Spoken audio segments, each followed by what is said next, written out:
live from New York. I will make a retraction. Thank you. Don't you I'm turning off my phone. around with this. Yesterday I said that when we were on a flight together, you took off your socks and exposed your bare feet. Nick. Correct. Yes, of course. Not yet. Don't leave it open. No. Uh-huh. You actually didn't. Thank you. You instead took off your shoes and exposed your dirty white, Okay. gross They socks. weren't gross. First of all, they just weren't. They weren't designer like you wear. That's all. And check our social media video because Wild's like, you can't take your shoes off on a plane unless you have fancy socks. Said by the man who wears nothing but fancy socks. He's out here shopping at the Ralph Lauren store behind Jason Momoa buying fancy socks. General purpose Everybody knows Nike that. socks. Even if they were gray, I would be okay If they're gray with or it. black and It's clean. fine. Exactly. Or brand new. White, dirty White with a white. They layer. weren't Thank How you. about dirty. white clean? They weren't White dirty. clean, fine. That's brand what they new. were. Wow, They they were were brand that dirty? new. No, you walked through TSA with it. No, you I were walking pre-check. around the I don't even have airport, to have no it. shoes. You're wrong, and little known fact about me, I'm a one-wear sock guy. It's the only thing. Yeah, what? It's my only What? extravagancy. Yeah. You only wear a pair of socks Yeah, one toss them. time? Yeah, toss them. That's That is right. not. That's something from like MTV That's Cribs. crazy. Really? That's not. Okay. We are starting with the Eagles in Kansas City. They are favored by 1.5. Now, there's no Rasheed Rice, no official word on Xavier Worthy. He's not playing. When is the official word? He came coming out down? yesterday from me. I Wow, told that's everyone. cool. wow. That's cool. He's out this week. The official word. It's been 184 days since the Super Bowl, but Jalen Hurts says it's brand new teams, just locked in 24/7. We showed this graphic yesterday, Super Bowl runner-ups in the rematch the next season. Nobody wins except when the Eagles won against the Chiefs. Are the Chiefs, Patrick Mahomes, Andy Reid, and the great Travis Kelce being underestimated? Unquestionably, and it's proven on the screen by the fact that it says Eagles -1.5 at Kansas City. Yep. Being a home underdog is wildly insulting. It's happened once before in Patrick's career. Now, it was to the Bills. They did lose that game. But and this really isn't, this part of it is not a Chiefs-specific point. I will get Chiefs-specific points. It's what I said during Nick's picks on Friday about the Bills. Josh Allen and the Bills were a home underdog, and it was wildly insulting. If you are one of the premier teams in the league with one of the premier quarterbacks in the league, you should not be a home underdog. Typically, that has been the case. Like Josh hadn't been a home dog in years since he'd been Josh Allen. Mm-hmm. Patrick's been a home dog once prior in his life or in the pros. Yep. And here's the other piece of it. That's the generic piece to the Chiefs. I just want to remind America before the Super Bowl rematch who the Chiefs are. They have made 5 of the last 6 Super Bowls, the only team ever to do that. They have the most wins of any team in football history over 7 years. We are in the midst of that. They are in the midst of the second longest conference championship streak ever, the second longest division championship streak ever, and the third longest double-digit win streak ever. I know we are a whole one game into this season that they didn't look great in, but the idea that we have flipped so quickly from if the Chiefs win this game, they're the greatest team of all time, to the Chiefs deserve to be home dogs to an Eagles team that did not look great in week 1 is an outrage. So yes, they're being underestimated, Brew. You left something out when you read their very distinguished resume. They were down 34-0 to this team that they're about to play. Did you not hear Jalen Hurts? He said it's a new team. Yeah. Well, I'm bringing the facts. I mean, that's the problem. You know, I have nothing but respect for the Chiefs, but no, they are not being underestimated. We just watched them lose comfortably, be outplayed throughout the entire game by a team that no one going into the season expected to be a Super Bowl contender. I had them in the playoffs. Other people had them in the playoffs. No one was thinking they're actually maybe one of the best teams in the AFC. They beat the Chiefs handily. The Chiefs are without their 2 best wide receivers. All right? And as I said, the team they are facing, it's not just Baltimore, Buffalo, another elite team in the league. It is a team that has beaten the Chiefs the last 2 times, including once in Kansas City, and then just demolished them the last time they played. So I think it is actually very appropriate that the Chiefs are not favored. I think respect is, I'm not writing the Chiefs off by any stretch. They got the best quarterback in the world. They are champions. They have a lot of heart. They don't want to lose 3 straight games. Like, I'm giving them a shot. But, Nick, if we look at the offensive side of the ball, defense, if you want to say that's up in there, Philly didn't look great. Chiefs looked okay. You know, let's call that a wash. Sure. Offensively, certainly Mahomes is the best quarterback.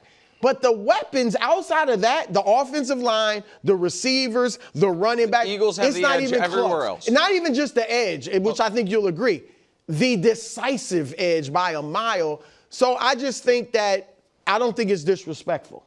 Go ahead, KW. As you know, I've been singing Jalen Hurts and the Eagles' praises since the Super Bowl.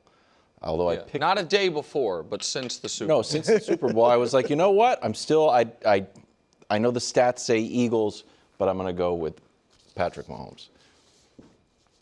I'm on the verge of changing my mind. And we haven't made our official picks, but I feel like if people watch the show, they think, you know what? Nick might be leaning towards KC. No, I'm picking the Chiefs. Okay, we didn't know that.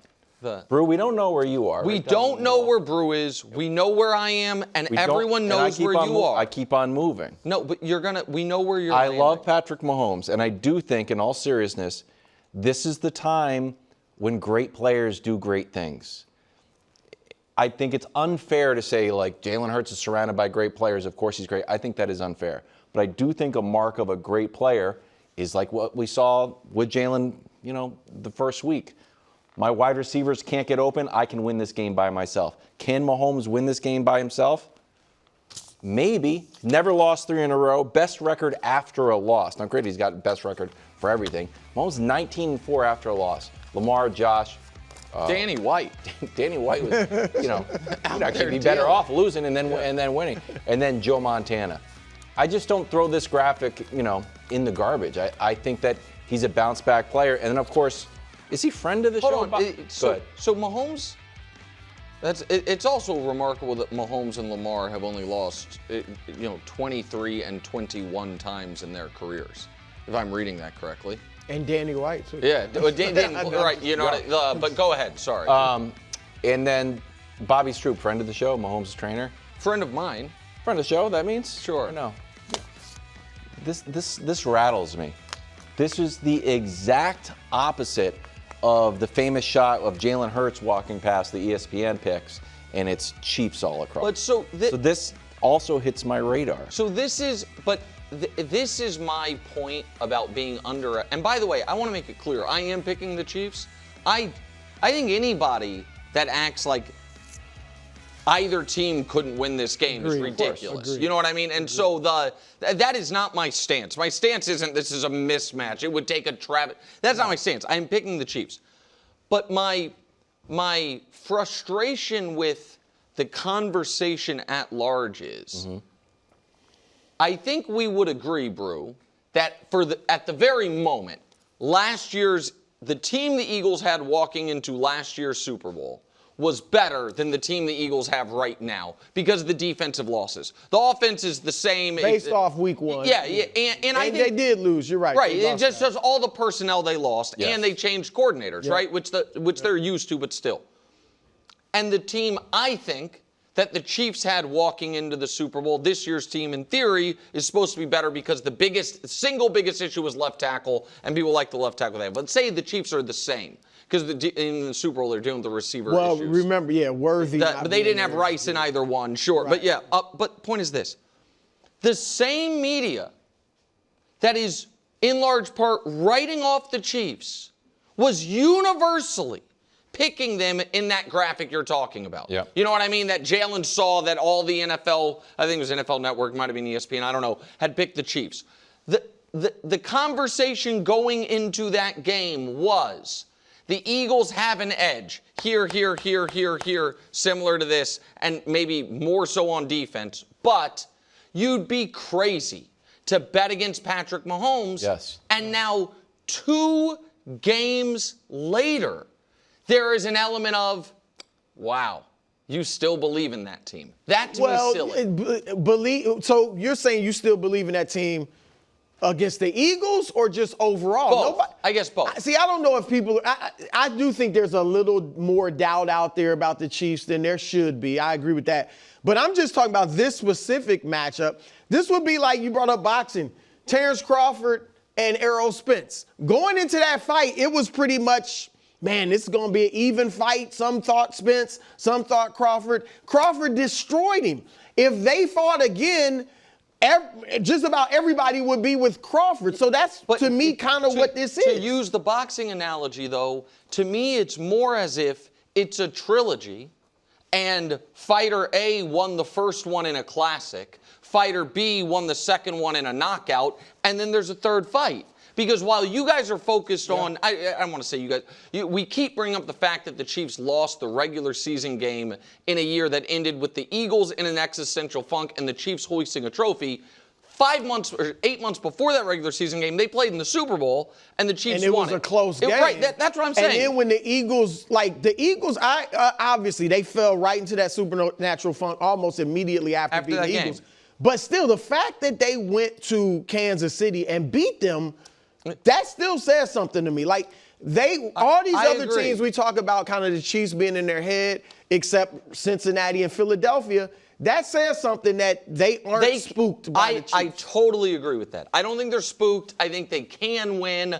I think they are maybe the only team in the league, and I'm including Cincinnati in that the Chiefs don't have a psychological edge over. Yeah. I buy all that, but it to me has flipped far too much in the other direction and I know I'm the gambler on the show far more than you, Brew, at the very least. Being a home dog is, to me, an indictment that this team, I should have had Josh pull it. Like, how many years did the Patriots go without when Tom Brady was healthy, without being a home underdog? Like, if this was in Philly, it'd be like 4.5. No, what they're saying is, no. If this were in Philly, they're saying it would be 6.5. Neutral site. It really, these days, you actually get 2.5 for home, not 3. So if it's 1.5 now, neutral site would be 4, and then in Philly, go 2.5 the other way, 6.5. That to me is crazy. I don't think you think either. It would be 6.5. Well, I don't think it should be 1.5 Philly here. I think if you want to say, if you believe Philly's the slightly better team, but it's in Kansas City, it should be what it opened at, which is Chiefs by 1.5, but it's not that. Other side of the ball, Eagles have been rolling. Only one loss since September of last year. Here's Mahomes on the reigning champs. For the Eagles side, what would a loss to the shorthanded Chiefs mean for Philadelphia? I wouldn't make a huge deal out of it, but I would view it as a missed opportunity.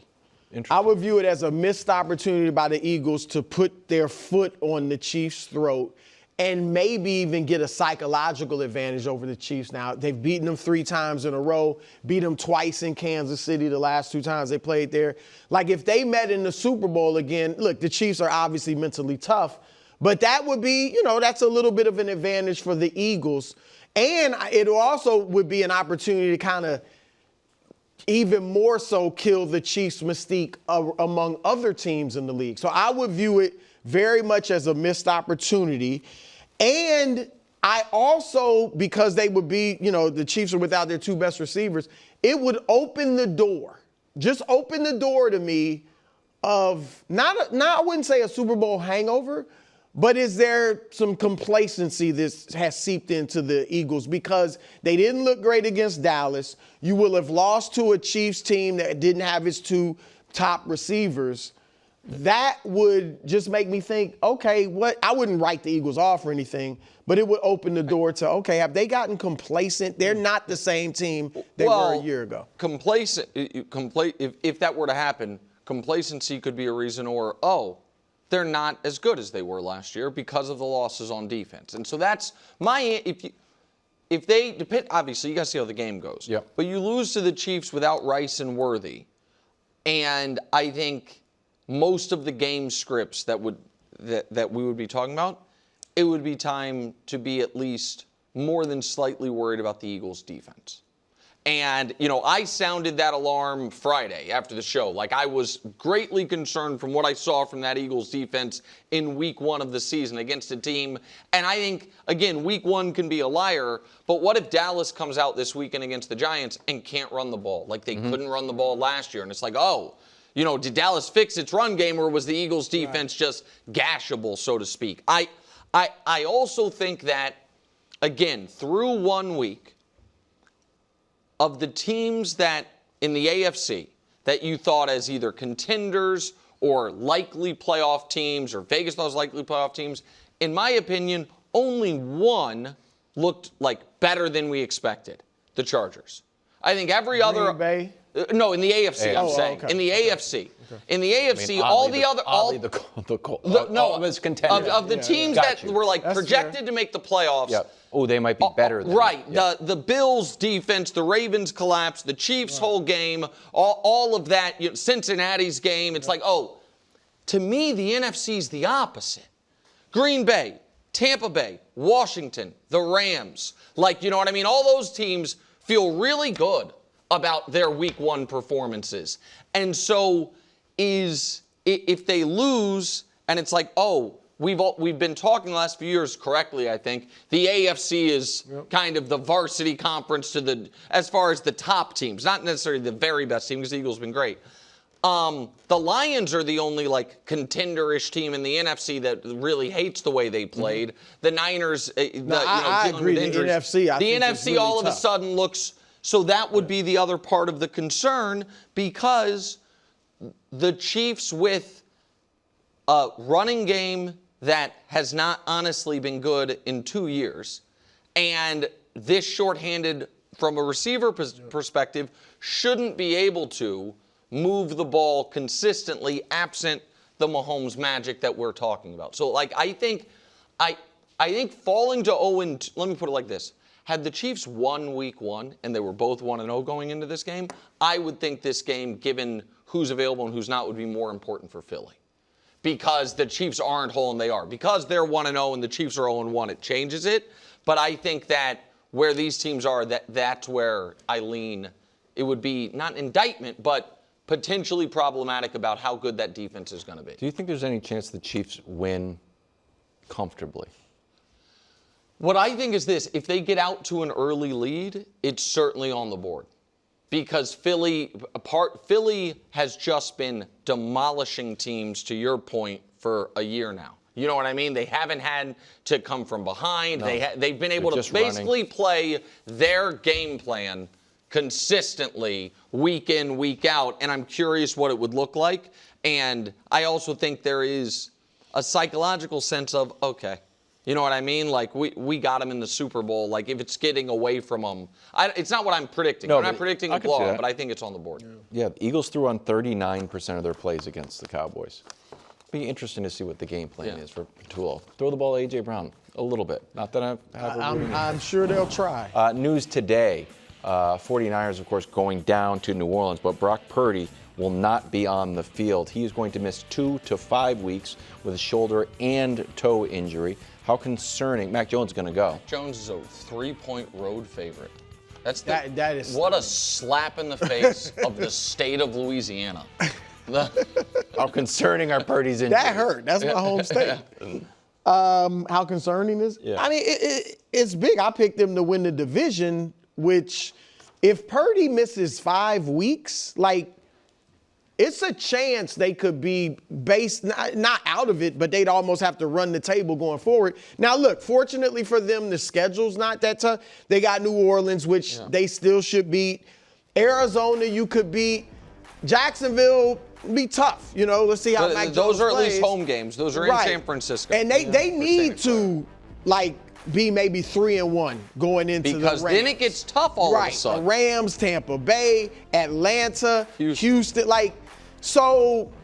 This is huge. I think, and look, maybe I'm probably overreacting to McCaffrey in week 1. But right now it looks to me like Purdy's their most important. I know he's a quarterback, but I'm just saying he carries them because he did last week, even though he was bad at times. unless McCaffrey can kind of turn back the clock, and that was a rust game. You don't think you're being too harsh on McCaffrey? I might be. I mean, but I didn't think he looked explosive or good. He did play fine in the receiving game. Yeah, I mean, he had 30 touches, I think more than 150 yards. He didn't have any of the huge plays. Yeah. But to me, he was, maybe their most reliable receiving option. Pearsall, I know, had a nice game. And so, here is, Brew is looking at it, for this time frame. Mm-hmm. I'm looking at it for almost the opposite, big picture. Man, in 2022, a half dozen starts into his career, he got hit in the NFC Championship game, and his elbow got messed up. Again, any player in that protection would have taken that hit. I don't know that every player's elbow would have suffered that damage. I think he is a slighter guy. I think one of the reasons he fell in the draft is his size. In 2023, he got concussed, and then later in the year left a game with a neck injury, but didn't miss time. In 2024, he got an MRI on his back. Then he had a shoulder injury against Seattle. Then in that same arm, elbow area that he got hit on, it made him miss the final week of the year. And in 2025, he got a turf toe variant is what it's being called, along with, unrelated, some type of left shoulder injury that's going to have him miss a month-ish. That's highly concerning for a player you paid early. And I am not, I said all offseason, I know it seems unfair because of all he has accomplished and he's made no money. But if I were running the San Francisco 49ers, I would not, coming off his worst year, which again, the standard was super high, I would not pay him early. And I don't think he's going to hold out. And I'd be like, sorry, man, it's a brutal business. Need to see it. And right now, today, in the Niners offices, how are they feeling that a week into their season, Mac Jones is taking over for September maybe, and Brock Purdy is one of the higher paid guys in the league? That was part of my concern. And I don't think that was unfair, given his history and his size. Here's where I think, and I don't think you're doing this on purpose. Okay, let me hear it. But I think Brock Purdy is against one of your fundamental beliefs. Like, Brock Purdy was not a Gatorade High School All-American, okay? No, and so I think you just have you are going at him. I think you're being unfair. Here's why. Trevor Lawrence missed 7 games last year. And according to you, the third year in his career, he got hurt and he was banged up. He played, but he was banged up. Yes. So there's Dak Prescott has missed 25 games in the last 3 years, not including this season. Last 3 years, he's only completed a full season twice in the last 5 years. That's fair. Okay? Joe Burrow, we know, has been injury prone, missed 7 games his rookie year, or 6 games rookie year, 7 games 2 years ago, 13 in his 5 years. Stafford, we know recently he's missed a lot of games, but at the beginning of his career, he missed 19 games in his first 2 seasons in Detroit. But then he never missed any. Right. So I'm saying early on, you might look at him as this guy's injury prone. Then he went 8 straight years playing every game.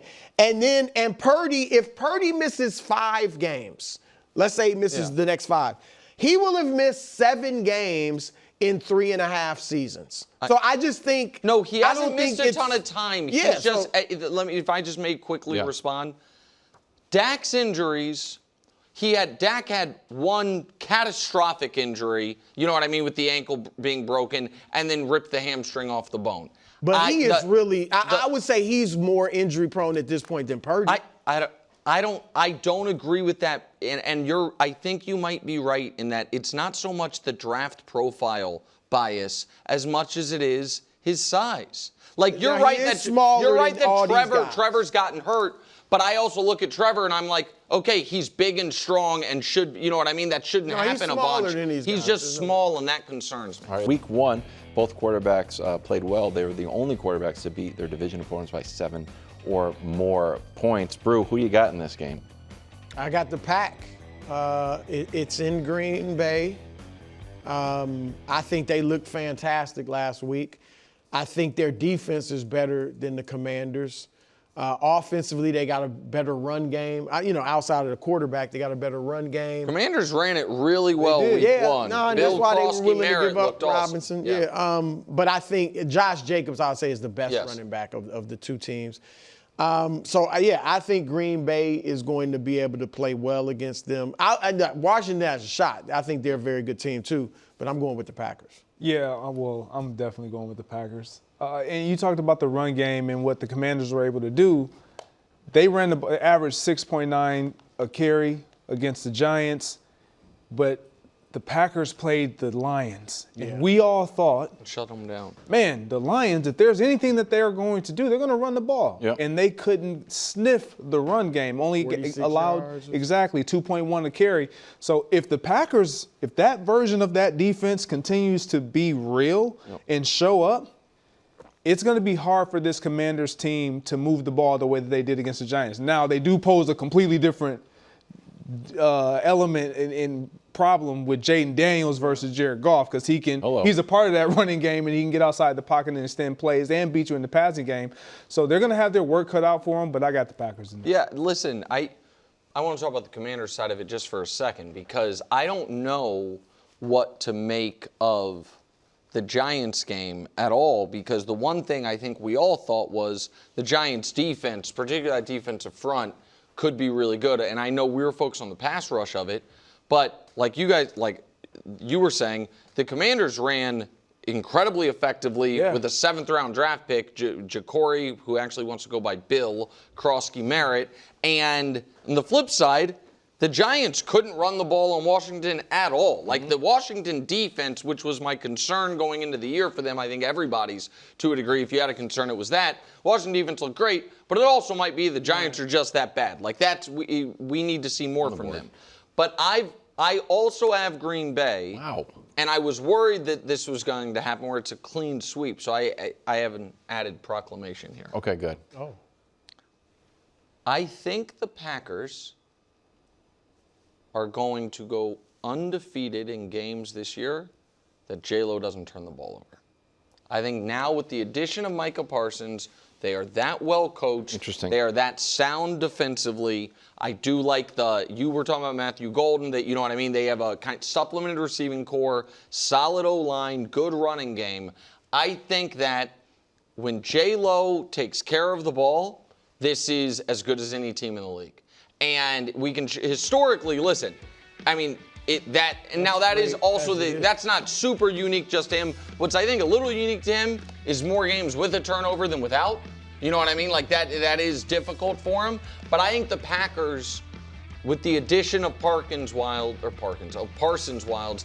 are going to be very difficult to beat if they don't make mistakes. And the question is, can Jordan Love avoid the mistakes? Right. Because, as you guys pointed out correctly, even in week one, he gave him some opportunities, and they just didn't catch I charted those as interceptions. Oh, okay. When I was doing my game film, Greg. Turnover worthy. Yeah, when the ball's bouncing off the hands of Lions defenders, I say, you know what, Jordan Love? I'm not willing to say that was a clean game. Yeah. I'm going to coin a new phrase. Oh, here we go. BYBG. Burst your bubble game for Jaden Daniels. Oh, sophomore slump. Hate to burst your bubble. Jaden Daniels still good. Oh, the Giants defense is going to be good. Burst your bubble.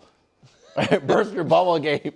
Jaden Daniels still good. Oh, the Packers. So this is going to be a burst your bubble? This is a burst your bubble game again for Jaden Daniels. That the Packers are this juggernaut, and oh my gosh, you shut down, Jared Goff without Ben Johnson. I wouldn't be shocked. No, I wouldn't either. I wouldn't at all be shocked. So here's the other thing I wanted to ask you, and shout out to Mike Greenberg who brought this up. It wasn't my idea. I said, ooh, that's good. I'm gonna ask Greg Jennings. That's your rival, buddy. It's not my rival. It is. I mean, he's standing between you and an Emmy. We call this fighting. Well, I mean, the best Daily Talk studio host. Micah, how effective will Micah Parsons be? No training camp. Had an ailing back, remember?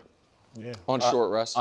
On short, from no training camp, boom, Sunday, Thursday. They only play a half game. Yeah, see, I think we're going to see a different version of Micah Parsons because better.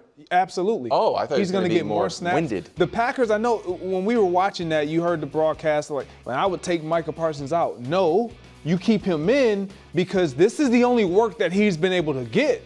So you want him to get. Obviously, you're taking a risk because of the amount of money you paid him, the impact that he can have down the road as far as for the completion of the season. But you want him to get those reps because there is no other way to emulate that. And so now you get him Thursday night. He's going to have some succinct design schemes that are for him, that he understands, that are, Micah, this is for you. We're doing this for you. Go get the quarterback. See that? Yeah, we love this play. Jared Goff's not not No, Jaden Daniels. Yeah, that's that play wouldn't happen with Jaden. right. We understand that. Yeah, but I want to say one other reason why for Brew and Greg, who you picked the Packers to win the Super Bowl or get there? I picked him to Win the NFC Beat at the very Buffalo? least. Yeah, beat Buffalo. And you I picked got them to him get getting there. there. Another reason for just an added ounce of optimism about that is baked in to, I think, all of our preseason Packers predictions in one way or another was, man, that division's so tough. Yes. And again, it's 1 week. But 1 week, Detroit doesn't look as tough. Yeah. Chicago is a work in progress. And while the Vikings, that was a great win, I think you saw in real time that it's, you know what I mean? It's that gonna be a JJ process, is yes. going to be a process. And all of a sudden, it's like, oh, what we were calling the best division in the NFL, if Chicago looks like they looked and Detroit looks like they looked, that's not the best division in the NFL. And that is another reason why this game specifically would be such a boon for them to win. You know what I mean? One of your harder non-divisional games against a team you could be fighting for with seeding. Really important. All right, we're going to talk Browns in Baltimore. Now, this line is out of control. Flacco versus Lamar. Browns are almost 12-point underdogs, and they do not like it. Brew? Are you worried about the Browns? Well, first, what's with the shirtless press conferences? I don't have an issue with that. Have we seen other team? Oh, yeah. Now we've seen two guys, Myles Garrett and him. Don't hate it, bro. I mean, I'm just maybe saying. it's I join like in. I mean, I could. From Cleveland, bro. Just Brother. tat it up. Like, wow, bro. Like Kevin Durant. So what is The question is, are you worried? I fully expect the Ravens to win, but with this team, I'll never say never. Like Wow. the Browns for being a team that hasn't really been good for a while, they play tough in this division. We know they've had a winning record against the Bengals. They've won 2 of the last 3 against the Ravens, 3 of the last 5 against the Ravens. And remember 2 years ago, I remember watching that game closely. The Ravens were up like 31-17 late in the game. Oh, that's the Flacco game? Yeah. They Flacco gave up bomb? 16 points Yes. in the fourth quarter. It was just what we saw against Buffalo. And so, like I said, I comfortably feel that the Ravens will win. But You're it is possible in this division. The answer is they yes. lost game 2 last year. Well, against that's the and after a big they loss. lost last I won't year. send out a celebratory tweet till 60 minutes after the game. So- just in case something, they're like, just in more case time something on the happened clock. that I didn't see. So, I mean, last year, they lost in heartbreaking fashion in week 1 to one of the other top AFC contenders. They then luckily had a get-right game against the Raiders. They were up 10 with 10 minutes left. And, Brew, you're not going to believe this. Got conservative on offense, went 3 and out, and found a way to lose to last year's Raiders team. Yeah. And here's the other thing I will say. Cleveland, on a down-to-down basis, I thought played well week 1. Yeah. The problem is, situationally and special teams, they were a disaster. Now, part of that is because they're the Browns. And the Browns, Flacco's already an interception. Browns will find a way to lose games. And so I would not be worried if I were you, but I will say if I were you and somehow they find a way to have this game be in the balance in the fourth quarter, then it's a team you can't believe in. So, and that's Well, and if they lose quickly, then who they got? The Chiefs or They have the Detroit? Chiefs in and 2 weeks. I think they Detroit- got like the Ravens. yeah, they got The Ravens Detroit would and, have, Yeah. Oh, there Detroit and Detroit, Kansas City. I mean, Detroit, and Kansas even City, after that, you got some. Houston, Rams. So it would really. It's so, it's not. It's. I know we're all thinking, well, don't worry, but when you look at the Cleveland Browns, like defensively, this is where they hang their hat. Yes. Like, and they're looking at this offensive unit like, look, we're just as good as you are defensively as you are offensively. And so it could very well be a stalemate. Like what Derrick Henry was able to do against the Buffalo Bills. Now he's been stellar throughout the course of his career.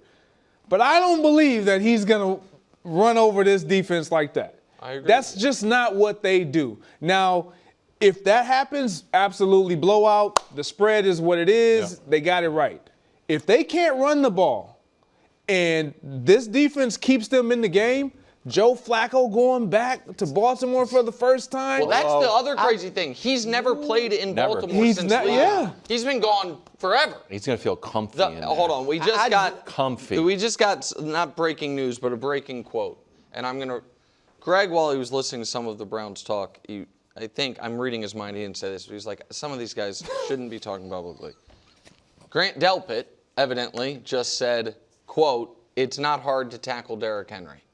Oh, my. I don't think the Browns are that buttoned up. Oh, my. Yeah, you don't say that. Yeah, I mean, what? Has he? I wonder if he's tackled him one-on-one before. Yeah. Like, we It win that doesn't game. matter. We beat the Bengals if we have a good kicker. Yeah, no, I know. We should be feeling good. I do think the line is too high. The Flacco revenge. See, I think a game. 21-point blowout is on the board. But I also think that, oh my God, the Ravens are 0-2. You know what I mean? Like, it feels to me like if the Browns cover, they somehow win, or the Ravens maybe just blow them out. But the Flacco never having played in Baltimore since being a Raven is an interesting wrinkle. You know he's going to just chuck it around. He's already got 2 picks. Last time he played against the in. Ravens, guess how many times he threw the ball? 59 times when he was with the Jets. 37-59 for 309 and a touchdown. Thanks for watching. Subscribe here to get more from the show and to check out clips from other shows on FS1.